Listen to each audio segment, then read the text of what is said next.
Yesu ashimwe cyane. Dushima Imana ikomeje kubana natwe, iduhaye uyu mwanya ngo twongere tuguramuke tuganira ku ijambo ryayo. Ibyo twiriwemo yabanye natwe, n'abaryamye yabanye nabo. Imana ishimwe cyane ko yongeye kutwongera amahirwe yo kongera kubaho. Kuba wagera isaha imwe urimo uhumeka, buriya ni umugisha ukomeye cyane imbere y'Imana n'imbere y'abantu benshi cyane, kuko buriya uwagushyira kuri bomboni cyangwa wakongera umwuka ukareba abantu benshi ukuntu baba bawukeneye, usanga ari ibintu bikomeye cyane. Uvuga ngo burya hari imbaraga z'Imana nizo zigomba guhita zituyobora iteka ryose. Rero akanya reka twongere tuyishimire n'ubundi ko ikomeje kuturinda, uko bukeye n'uko bwije. Iraturinda, nta nicyo tuba twayihaye, ni ubushake bwayo, kuburiho n'umugambi wayo, kuburiho n'uko ari ishaka. Ibyo dukora byose rero tugomba kumenya neza ko ariyo ibikora, kandi bikora uko ishaka, kandi bikora mu mugambi wayo. Reka tuyishimire maze dukomeze n'umwanya w'ijambo ry'Imana. Ku bagiye gufungura ibiganiro byo ku Rukundo TV entre parenthèses muri Dore bwa mbere, uwo mugiye kuganira n'ubundi ni Samuel Mutezimana mugiye kuganira. Imana ikomeze iduhana umugisha. Ndi umukristo uri mu rugendo rugana mu ijuru, niyo ntego yacu twese, kandi ndabindezera yuko nawe ko ariyo ntego wifitiye. Imana iduhana umugisha. Uwiteka Mana yacu, tugushimiye kuri mwiza, tugushimiye ko abanye natwe, waturinze, utwemereye ko dushika muri amasaha duhumeka umwuka bazima n'ushimwe himbazwe. Tugeze mu kanya ko kumva ijambo ryawe, nyemerera cyane uzudufashe. Ubu n'ubuhanuzi bwahumetswe nawe, nyemerera cyane uzubana natwe muri iri jambo, udushigikire. Ari nyo ugiye kurivuga, n'abagiye kuryumva n'abazaryumva mu minsi itandukanye, ureke Mana rizabahindure mu izina rya Yesu. Dukeneye ko amagambo yakomeza guhindura abantu benshi, kabarinda rwose ko babona agakiza mu izina rya Yesu. Urakoze kuri mu ruhande rwacu, bisabye neza ko Kristo umwami wacu. Amen. Reka dukomeze dusoma ijambo ry'Imana dusanga mu gitabo cya Yobu. Igitabo cya Yobu, ibice 28, umurongo wa 28. Uyu munsi turikoresha amagambo agera kubera nk'aho ari maremare, ariko turabyihanganira, nuko nguko byagenze. Yobu 28 umurongo wa 28 tugiye gusomaho. Haravuga ngo, maze ibwira umuntu uti, dore kubaha Uwiteka nibwo bwenge, kandi kuva mu byaha niko kujijuka. Maze ibwira umuntu uti, dore kubaha Uwiteka nibwo bwenge, kandi kuva mu byaha niko kujijuka. Amena. Iri ni ijambo Uwiteka we ubwiwe yivugiye, rivuye mu kanwa k'Uwiteka. Maze ibwira umuntu wese ushaka kuvuga ngo yubaha, ngo ni umunyabwenge. Icyo ugomba kubanza kumenya cya mbere, umunyabwenge ni wa wundi wubaha Uwiteka. Anytime uzisanga ibyo ukora bihabanye n'iby'Imana ishaka, uzamenye neza yuko ntabwo uri mu murongo w'Uwiteka. Uko iyo dusanga mu gitabo cy'imigani, ku bice 9 ku murongo wa 10 tuvuga ngo, kubaha Uwiteka ni ishingiro ry'ubwenge, kandi kumenya uwera ni ubuhanga. Amen. Ibyo wakora byose rero utubaha Uwiteka. Muri make kuvuga ngo ngiye ngo ndi umuhanga, ngo ngiye ngo mfite ngo degree runaka, ngo ngiye ngo ndi professor runaka, ngo ngiye ngo ndi umuyobozi runaka, ariko igifite agaciro cyane nuko ugomba kubaha Uwiteka. Kuko ibi ngibi tugenda twiratana byo kuvuga ngo hari urwego runaka tugezeho, hari igihe ibi byose bizashira. Kuko icyambere cyo tukamaze kumenya neza yuko n'uyu mwuka duhumeka ntabwo ari wowe ukora. Reka ntabwo ari wowe ukora. Namenye neza yuko umuntu afite kuba yakora ibindi bintu bigakunda, ariko kugira ngo uzakora umuntu umuhereze n'umwuka, ni ibintu bitabishoboka. None niba ubishoboye, nta kubera icyo abantu bapfa, kandi uhari, kandi uvuga ngo uri umunyabwenge, uvuga ngo ndi umudogiteri runaka, ngo ndi professor runaka, ngo mfite PhD, ngo meze gutya na gutya. None kubera iki niba uvuga yuko uri umunyabwenge, none kubera iki si yose ihura n'ikibazo ntube wafata umwanya ngo dore igisubizo n'iki ngiki? Ijambo ry'Imana riratubwiye ngo kubaha Uwiteka niryo shingiro ry'ubwenge. Muri make, igihe cyose uzisanga utubaha Imana, igihe cyose uzisanga uri mu bintu by'ibyaha, uzamenye neza yuko nta bwenge bwawe, muri make umeze nk'abandi bose b'ibigoryi bahari. Duko ijambo ry'Imana ritubwira kubaha Uwiteka gusa niryo shingiro ry'ubwenge. Muri make, kuba wayoborwa n'ijambo ry'Uwiteka, ibyo gusa birahagije. Iyo turebye nko muri Bibiliya cyane, dusanga hari abantu benshi bagiye baba mu myanya ikomeye, bakaba baragiye bakomera mu buryo budasanzwe, ariko abo bantu bagiye bubaha Uwiteka. Uwo muntu akagera n'Uwiteka igihe kirekire, akirinda cyane igisa nacyo cyose. Nubwo ibyo bintu byaba ari ibintu bishaka kumwinjiza mu bintu by'amahirwe neza, ariko akavuga ngo kubera icyo namenye, kubera ko Uwiteka ariwe ushobora byose, maze agafata umwanzuro akavuga ngo ntabwo nzigera nkora iki kintu kizababaza Imana yanjye. Ariko twebwe iteka ryose tugenda twirata ngo turi abanyabwenge, umunyabwenge ariko unasinda, umunyabwenge kandi unasambana, umunyabwenge kandi ujya ruswa, umunyabwenge kandi ukora ibi byinshi cyane. Hari impamvu Imana yagushize aho ngaho wicaye, hari impamvu yagushize muri uwo mwanya wicaye, hari impamvu Imana yemeye yuko ujya kwiga, ni ukugira ngo uzabe umumaro mu minsi imeze nk'iyi ngiyi, muri make uzatanga igisubizo kizaba cyarabuze ku isi yose. Ariko ikibazo dufite cyane, ahubwo ngo ube waba igisubizo, ahubwo nawe ukomeje kuba ikibazo cyane. Imana itugire neza cyane, dutabare. Wagomye kuba uri igisubizo aho kuba ikibazo. Abanyabwenge benshi cyane usanga aribo bafite imico mibi cyane, aribo bagenda bazana imico yo bagwanya Imana. Bagwanya Imana mu buryo butandukanye. Ugasanga umuntu aravuga ngo hoya ngo ukora ikintu runaka, ngo ibingibi ngo ni ugukabya, ngo sinzi ngo gukizwa nabi, ngo gukizwa beze gukena byo ngo ni ugukabya. Ariko reka mbabwize ukuri, Imana irashaka yuko umuntu wese uvuga ngo ni umunyabwenge agomba kuyikora, kandi yubaha n'Imana. Amena. Imana irashaka yuko tuyubaha kurusha ibintu byose. Wavuga ngo uri perezida, ukavuga ngo uyu mwanya nicayemo ni ukubera Imana. Ereka ibintu byose ku isi mugomba kwemeza yuko byose bijya birangira, byose birarangira. Aho ngaho wicaye uyu munsi, ejo wazisanga ari ukundi byagenze. Ariko ikifite agaciro cyane ni ukubaha Uwiteka. Iyo wubashye Uwiteka, nawe abana nawe. Iyo wubashye Uwiteka, hari ukuntu bigenda. Kuko turebye nk'urugero nka Yozefu ari muri Egiputa, yagezemo ari wa muntu baguze, bamutwara nk'umucakara baguze, agenda yibera kwa Potifari, niwe yabaye. Ariko kubera ukuntu yakoraga ibintu byose yubaha n'Uwiteka igihe kirekire, none umugore wa Potifari aramureba, yumva aramwifuje, yumva aramushaka. Ariko Yozefu akora ikintu cyo kubaha Uwiteka, aravuga ngo hoya, ntabwo byashoboka. Nubwo ari umugore w'umuntu ukomeye, nubwo ari umugore w'umuntu ufite imbaraga cyane mu isi, ariko ibi bintu uyu mugore ntabwo azigera bivuga. Ariko icyo nzi neza, mu ijuru hari Imana twamenye, ya Mana ya yindi ya ba data. Hari Imana twamenye, kandi iyo Mana nta nubwo igihishwa. Ibintu byose irabireba kandi byose ikabimenya. Afata umwanya aravuga ngo hoya, no, ntabwo bishoboka, ntabwo bikunda. Afata umwanya aramuhakanira, ntatitaye ku ngaruka zose ari buze kuba yahura nazo. Aremera. Umugore aramurega, aremera, ajya muri gereza, arafungwa. ariko mu gihe gikwiriye cy'Imana, Imana irazira muyigaragariza. Ariko Imana ishimwe cyane kuko ntabwo yareka uwera wayo, ntabwo yareka umukiranutsi iteka ryose, nubwo yaba ari mu bibazo bimeze gute, ariko Uwiteka ntiyamureka. Uwiteka ahora atugirira ibambe uko bukeye n'uko bwije. Imana ishimwe cyane yuko ijya yigaragaza mu gihe gikwiriye.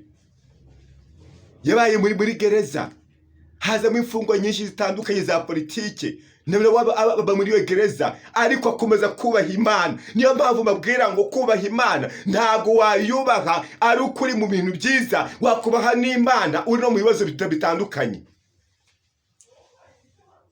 Ntabwo uzubaha Imana ari uko wariye, uzubaha n'Imana utariye. Uzubaha Imana, ntabwo wakubaha Imana gusa ariko ufite akazi, udafite n'akazi wakubaha Imana. Ntabwo wakubaha Imana gusa kubera ko wabaye umukire, uri n'umukene wakubaha Imana. Iteka ryose ugomba kubaha Imana mu buryo bwose bushoboka kandi igihe cyose gishoboka.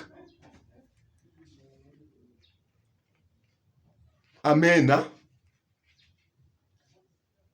Imana ishimwe. Gusa abantu benshi cyane dufite ikibazo gikomeye. Umuntu hari urwego ari kugeraho rukaza gutarumutera kuba ikibazo ku Mana. Ariko icyo mbabwira, urwego wari kubugezeho rwatuma cyane wibuka aho wavuye, ukareba ibitangaza Imana yagiye ikora, bikaza gutuma urushaho cyane kuzamura ikintu cyo kubaha Imana. Amena. Yosefu kubera ko yubashye Imana mu gihe gikwiriye, Uwiteka yize gutya nawe iramuzamura, imugira minisitiri w'intebe w'icyo gihugu cya Egiputa, kandi yarimo ari umucakara. Ariko igihe cy'Imana kigeze, kuko kubera ko yagiye yubaha Imana, igihe cy'Imana kiragera maze imugira umuntu ukomeye. Ageze naho ngaho n'ubundi akomeza kubaha Imana, akora ibintu byose Imana ishaka, agendera mu kuri kw'ijambo ry'Imana. None wowe Imana iraje gutya igutije no kuba byibuze umuntu runaka udasanzwe, none utangiye kuza wizamura wishyira mu birere cyane, wakubashya Imana. Imana irashaka yuko abantu bayubaha. Imana ikeneye yuko abantu bayubaha. Abantu benshi cyane bagiye bigira ntagondwa cyane ku Mana. Niyo cyo kibazo kiriho cyane. Wowe uribagirwa ubuzima wavuyemo, uribagirwa kwa kundi aho wari uri, ugasanga igihe cyawe ugezemo muri make uhise wibagirwa. Kwibagirwa ni ikibazo gikomeye cyane. Ariko ijambo riratubwira ngo kubaha Uwiteka ngo ni ishingiro ry'ubwenge. Iyo utubashye Imana umenye neza yuko nta bwenge.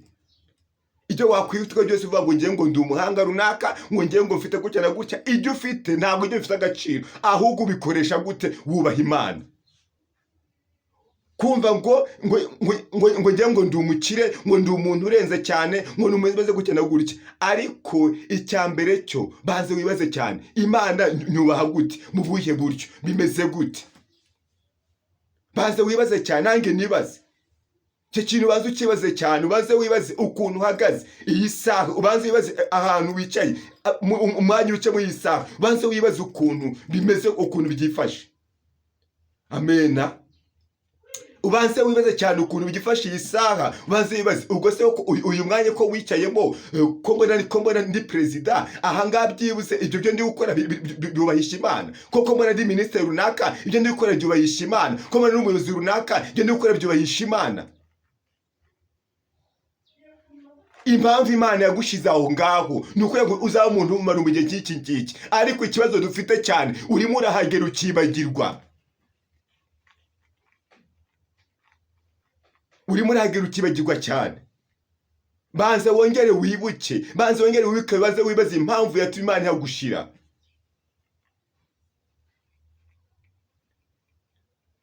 Banza wongere wibuke cyane. Ko abantu benshi cyane bishwe n'ikintu cyo kwibagirwa.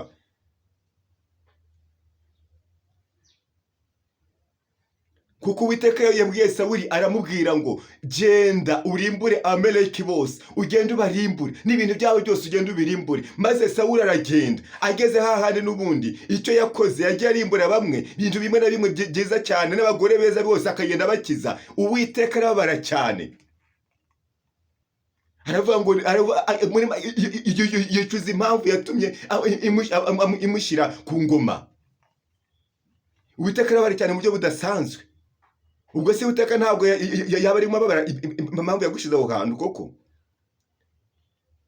Imana ntabwo iri kubabara impamvu yakuzamuye mu ntera.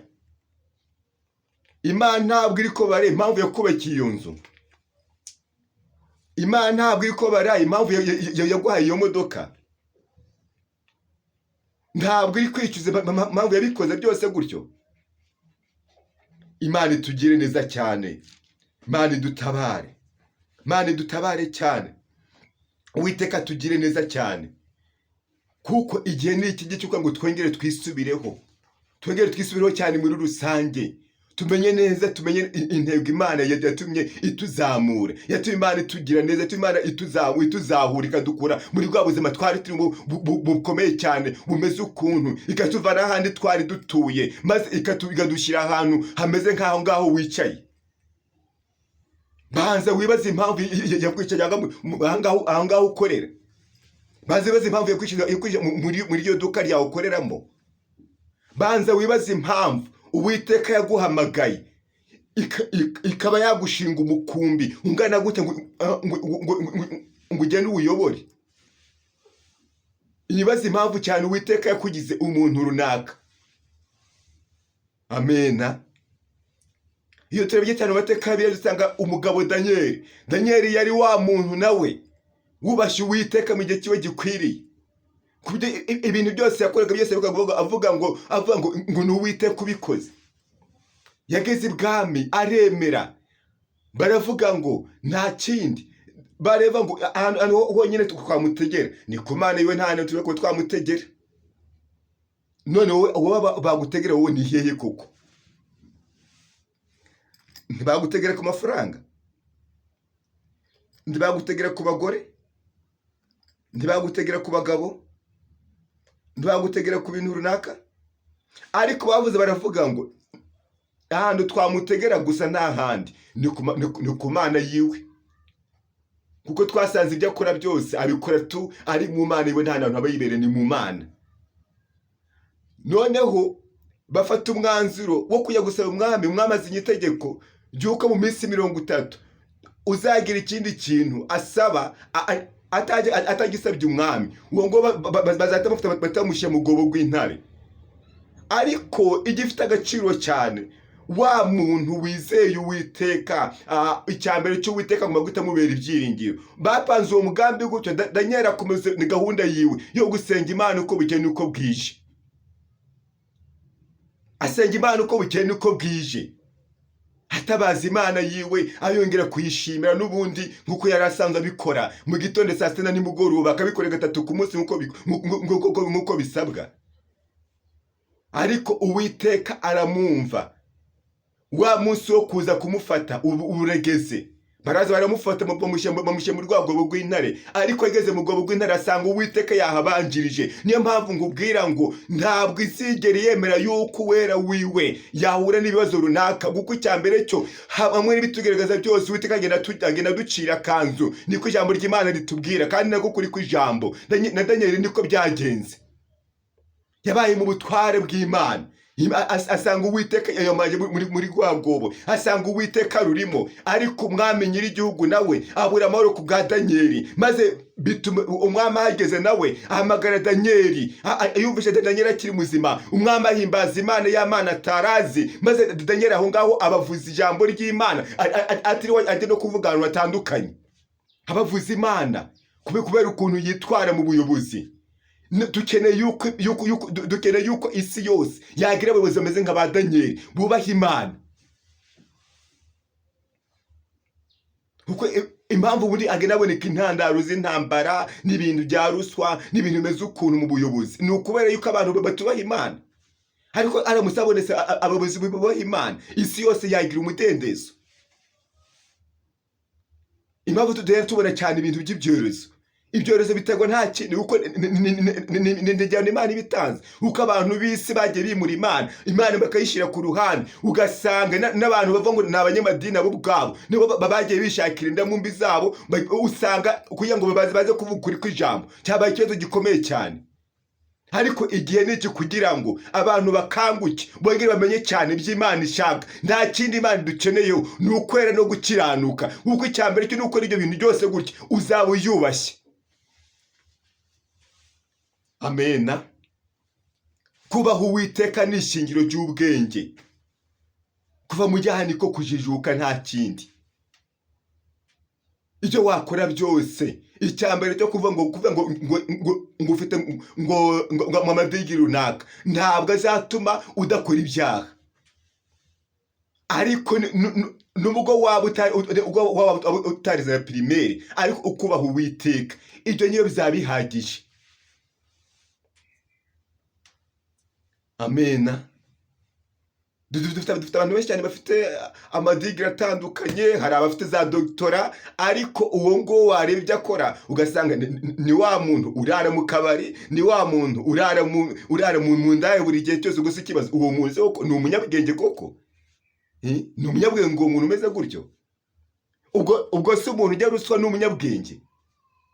Ariko igifite agaciro cyane ni ukubaha Uwiteka.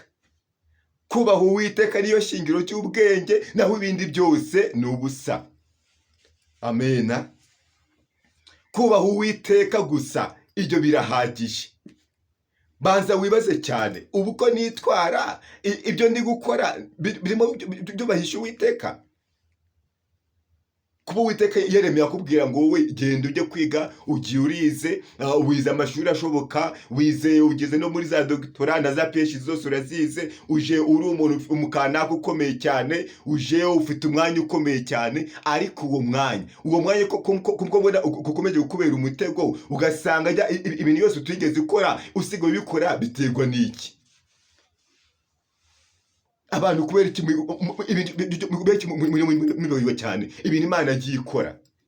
Banza wibaze cyane, Imana kubera iki? Imana kuko hari ahantu yakuzamuye, hari ahantu wabaga hepfo cyane mu mwobo, wa mwobo Imana yagukuye muri wa mwobo irakuzamuye. Hari uko Imana ikugize, hari ubuzima Imana iguhaye, ikuremeye ubuzima, none utangiye kukuza wizamura. Urimo urizamura kuri bandi. Hari abantu benshi cyane bizamuye nabo, ariko bose iraza bose ibakubita hasi. Niyo dusangiye unuze umugabo Nebukadinezari igihe abagize icyo kibazo gikomeye cyane, araza arizamura cyane, agenda atembera avuga ngo dore umugabo wanjye wera nubatse, n'uyu nguyu. Muri make yerekana yuko ari ukomeye kurusha Imana. Ariko Uwiteka akoze igitangaza gikomeye cyane, avuga ngo niko sha, ngiye kwigisha ukuntu bajya banyubaha. Imana iramufata imujyana mu ishyamba, amara mu ishyamba hafi imyaka 7 yose, ariko urisha inginga zo inyamaswa zose zo mu ishyamba. Nawe hari umwami.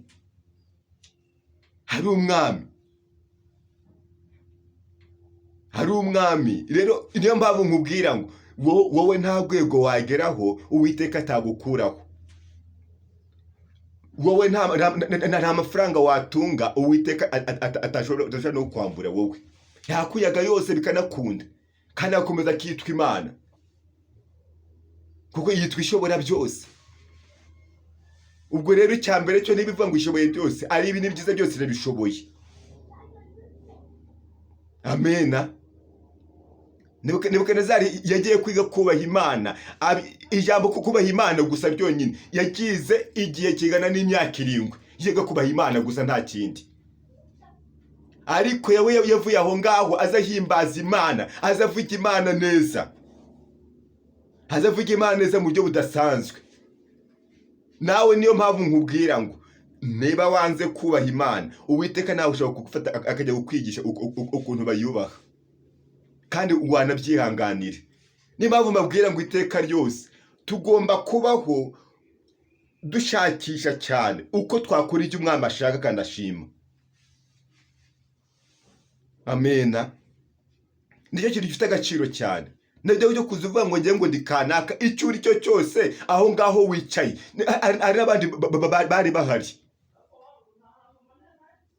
hari n'abandi bahoze aho ngaho, ariko icya mbere cyo babikoze bubaha Imana. Niyo mpamvu nawe iteka ryose iyo utubashye Imana, Imana irakwihorera burundu ikakuvana mu nzira.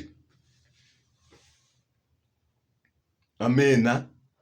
Igihe ni iki kugira ngo uhitiremo ko wahitamo neza. Icyo kugenda uvuga ngo ngiye ngo ndi kanaka, ibyo waba uriho byose bifite igihe bishobora kuba byarangirira, ariko kubaha Imana nicyo gifite agaciro kurusha ibindi byose. Imana irashaka yuko abantu bayubaha, bakayubahisha ibyo bakora, bakayubahisha uko bagenda, imivugire yabo ukubaha Imana, aho waba wicaye hose ukubaha Imana kandi ukayubahisha. Buri wese akavuga ngo burya disi kanaka afite Imana yamenye, kanaka afite Imana yubashye. Ikintu gifite agaciro cyane ni uko ugomba kubaha Imana. Amena. Turimo turagera ku musozo, reka twongere dusomere ijambo dusanga mu gitabo cya Yeremiya. Mu gitabo cy'umuhanuzi Yeremiya, ni umuhanuzi wa kabiri ubwoko bwa Israheli. Igitabo cy'umuhanuzi Yeremiya ku bice 8, turasoma ku murongo duhereye ku wa 9 tugere kuri 13. Yeremiya ibice 8 umurongo wa 9 tugere kuri 13. Aravuga ngo abanyabwenge baramwaye, barashobewe kandi barafashwe, dore banze ijambo ry'Uwiteka. Ubwenge bubarimo ni bwenge kisi. Nicyo gituma abagore babo ngiye kubaha abandi, n'imirima yabo nzayiha abazayizungura, kuko uhereye ku muto ukageza no ku mukuru bose bihaye gushaka indamu mbi. Uhereye ku muhanuzi ukageza no ku mutambyi bose bakora iby'uburiganya. Uruguma rw'abantu banjye bagomoye baruca hejuru, baravuga bati ni amahoro, ni amahoro, ariko rero nta mahoro ariho. Mbese hari isoni bagize bamaze gukora ibizira? Oya, ntabwo bakozwe n'isoni, haba no guhonga mu maso. Nicyo gituma bazagoma bagwa igihe nzabahagurukira, nzabagira imirara, niko Uwiteka avuga. Nzabatsemba rwose, nta masari azaboneka mu muzabibu cyangwa mu mbuto ku mutini, n'ibibabi bizaraba, kandi ibyo nabahaye nabyo bazabinyagwa, niko Uwiteka avuga. Amen. Kuri 14 avuga ngo kuki tuticaye aha? Nimuteranire hamwe tujye mu midugudu y'ibihome tuhacecekere, kuko Uwiteka Imana yacu ariyo iduhojeje, iduhaye kunywa amazi akarishye, kuko twacumuye ku Uwiteka. Twategereje amahoro, ariko nta mahoro tugeze tubona. Twategereje bya bindi byose bagiye baduhanura byiza, ngo tubonye gutya na gutya, ariko ntabwo tugeze tubibona. Muri make ijambo riratubwiye ngo uhereye ku muhanuzi ukagera ku mutambyi, bose ibyo bavuze nibyo kubeshya. Bagiye bomora uruguma rw'abantu baruciye hejuru. Niko ijambo ritubwira cyane. Rero ibyo batubwira byose rero urumva ntabwo bagiye batubwiza ukuri kw'ibyaha byacu twagiye dukora. Ni ikibazo gikomeye cyane. Ariko iyo wubaha Uwiteka, ikibigaragaza ko wubaha Uwiteka ni uko wirinda cyane igisa nacyo cyose. Kuko Pawulo niwe wabwiye mu rukiko, arababwira ngo icyiza ni uko twabumvira se tugasuzugura Imana. Icya mbere cyo buriya umuntu wese yabayeho ari ikibumbano cy'Imana. Ukibaza rero, none ni gute bashaka yuko nakubaha bariya abantu Imana nkayisuzugura? Banze wibaze cyane. Rero igifite agaciro cyane ni ukubaha Uwiteka. Kuko urumva ijambo ngiye tubwira ngo imirimo yabo ngiye kuyihereza abandi bazayizungura. N'abagore babo nzabahereza abandi, gusa ngo n'abagabo babo nzabahereza abandi. Ubundi Imana yarebye ikabona umuntu nta gaciro afitiye Imana imukura mu nzira, niko bigenda. Ibyo kujya turi kuvuga ngo kanaka ngo yapfuye akenyutse ikisi. Icya mbere cy'Imana reba ikavuga ngo uyu muntu nta nyungu umufiteho, ibonye nta nungu rega tigufiteho, igukura mu nzira bikarangira. Ubundi impamvu impamvu uri gukora ibyaha gutya Imana ikakureka nuko hari ukuntu uri kubona ushobora kuzahinduka mu minsi iri imbere, ariko imaze kubona yuko ibyo guhinduka kuri bo byararangiye igukura mu nzira rwose niko bigenda. Rero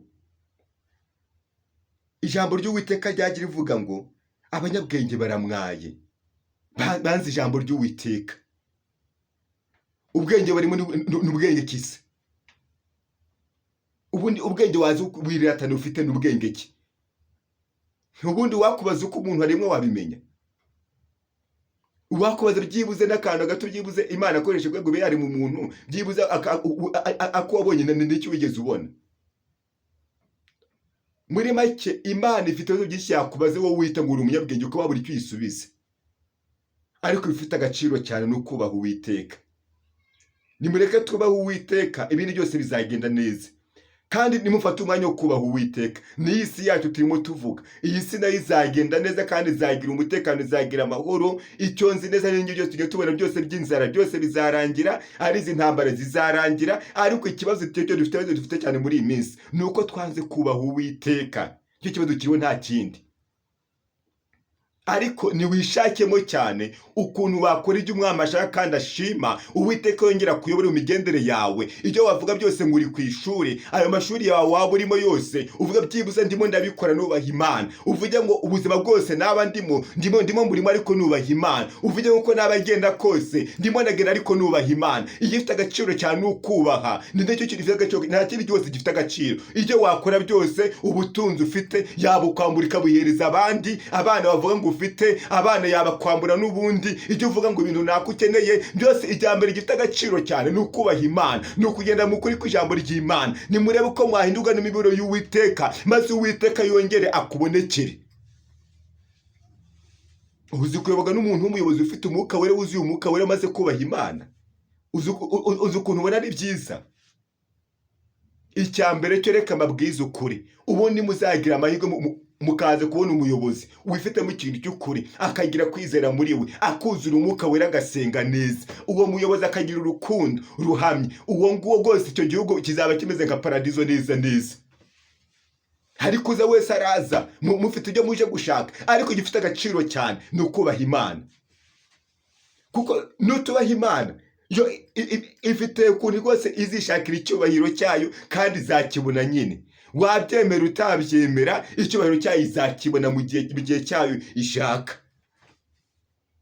Igifite agaciro cyane ni uko wakongera ukisubiramo, ukongera ukareba aho wagiye ugira intege muri rusange, maze ukavuga ngo dore rwose aho nagwire n'aha ngaha. Ukibaza umwanya nicayemo se nagenze neza muri uyu mwanya? Niba uri umushumba iza ntama zawe wigeze uzibanira neza, ubanye neza n'abashumba bagenzi bawe se? Nuvuga ngo njyewe ndi umuyobozi runaka, uko wabanye n'abagenzi bawe ni gute? Byose wabikoze wubaha Imana. Ubanza ubyibaze cyane, kuko gifite agaciro cyane nuko tubaha Imana. Ugende mu nzira wubaha Imana. Muri make ahantu hose ugomba kuburi, ntugomba kuba uri ambasaderi w'ubwami bwo mu ijuru. Niyo kintu gifite agaciro cyane. Tugomba gushakisha uko twakora ibyo Umwami ashaka kandi ashima. Ukavuga ngo njye ndi mu kazi ndacuruza, ukaba ambasaderi ngaho muri ubwo bucuruzi. Njyewe ndi minisitiri, ukaba ambasaderi ngaho muri ubwo minisitiri w'ubwami bwo mu ijuru. Njyewe ndi umuyobozi runaka, ukaba ndi ambasaderi w'ubwami bwo mu ijuru. Njyewe nkora akazi runaka, njyewe ndi enjeniyeri, njyewe ndi kanaka. Icyo waba ukora byose ukavuga ngo njyewe ndi ambasaderi w'ubwami bwo mu ijuru. Erega kuza ukavuga ngo njyewe ngo ni umuyobozi wa korari, ntabwo ariyo bizavuga yuko uri umwana w'Imana. Reka ushaka kumuba rwose, ariko ukaba uri n'umuntu wayo tu. Ibyo kanashoboka cyane, bikanakunda cyane, kandi kanakwihorera, ukanayobora. Ko yagiye yerekana abantu benshi cyane bagiye bayobora kandi bimeze gutyo. Ariko iyi sanda kugira inama, nushakisha ukuntu wakora ibikorwa byiza, ubanze wongere wisuzume cyane, ubanze wibaze uko wagiye ugenda mu minsi yashize, ubanze urebe cyane ukuntu uhagaze iyi saha, wibaze mpagaze mu bushake bwayo, mpagaze nk'uko ishaka, ndi gukora ibyo ishaka. Ubanze wibaze cyane, nanjye nibaze. Murakoze cyane, wakwisuzuma cyane, ntago wagirwaho n'urubanza.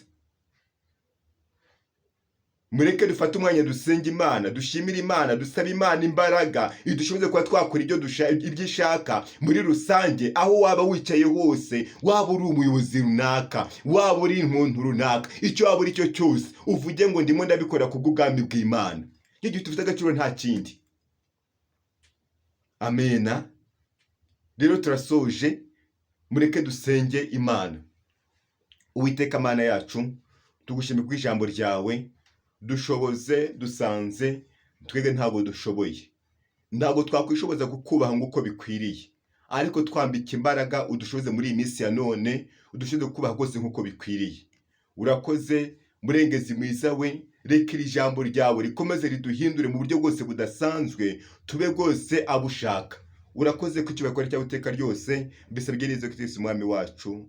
Amen. Amahoro y'Imana akomeza abana muri byose. Murakoze cyane, turi kumwe.